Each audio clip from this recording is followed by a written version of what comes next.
एक सज्जन पुरुष रहते थे, तो उनके घर के सामने एक स्वर्णकार का मकान था। वो अपने मकान में ही दुकान रखे हुए था स्वर्णकार की, तो उसका बहुत बेईमानी का स्वरूप था। और वो उनके पास जब रात्रि में गश्त देते आते तो दो सरकारी कर्मचारी उन्हीं के पास बैठते, खाते पीते, रात में वहीं शयन करते। अब उनको धीरे धीरे मित्रता हो गई, राज कर्मचारियों को पूरा पता चला कौन से बॉक्स में कहाँ क्या रहता है, कैसे। अब उनका मन खराब हुआ राज कर्मचारियों का कि अगर इसकी हत्या कर दी जाए तो इसका इतना धन, तो उन्होंने ऐसा कर दिया। और वो बॉक्स लेकर निकल रहे थे कि वो अच्छा आदमी जो सामने रहता था मकान में, उसने देखा तो उनका इसका मतलब है तुम कुछ गड़बड़ करके आ रहे हो। तो उनका देखो, हम तुम्हें बॉक्स में जितना है इसका आधा दे देंगे, चुपचाप अपने घर वापस चले जाओ, हम लोग भी चुप चले जाएंगे, फिर सुबह आके हम सब बना लेंगे। तो उसने कहा ऐसा नहीं होने देंगे, हम हल्ला मचाते हैं। उसने हल्ला मचा दिया। और राजकीय कर्मचारी, उनको गणित सब पक्की होती है, और जो ही हल्ला मचाए सोई उन्होंने पकड़ लिया उसको और बॉस को उसके नजदीक रख दिया और कहा हमें पता है तू मार के आ रहा है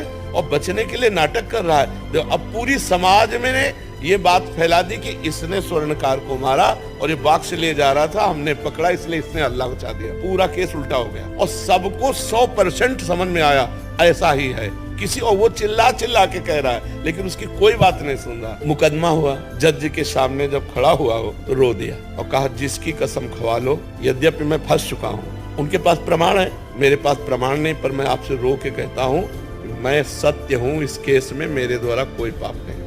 जज ने कहा कि ठीक है, इसका हम प्रमाण निकलवा लेंगे।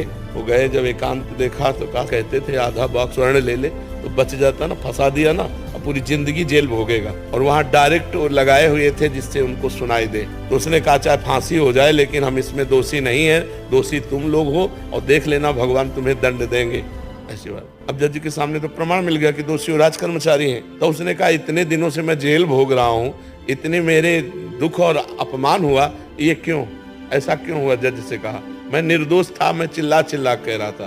तो जज ने कहा सही बताओ, हम किसी और जन्म की बात नहीं पूछते, इस जन्म में कोई ऐसा पाप किया है जो गुप्त हो और बड़ा हो? तो उसने कहा हाँ, हमारी एक प्रेमिका थी, हमारा मनमुटाव हुआ, वो हमारे ऊपर प्रहार किया, हमने ऐसे प्रहार किया तो हम चाहते नहीं थे लेकिन वो मृत, तो फिर हम अपने घर में ही गाड़ दिया। बोले देखो वो पाप का दंड इस रूप में तुम्हारे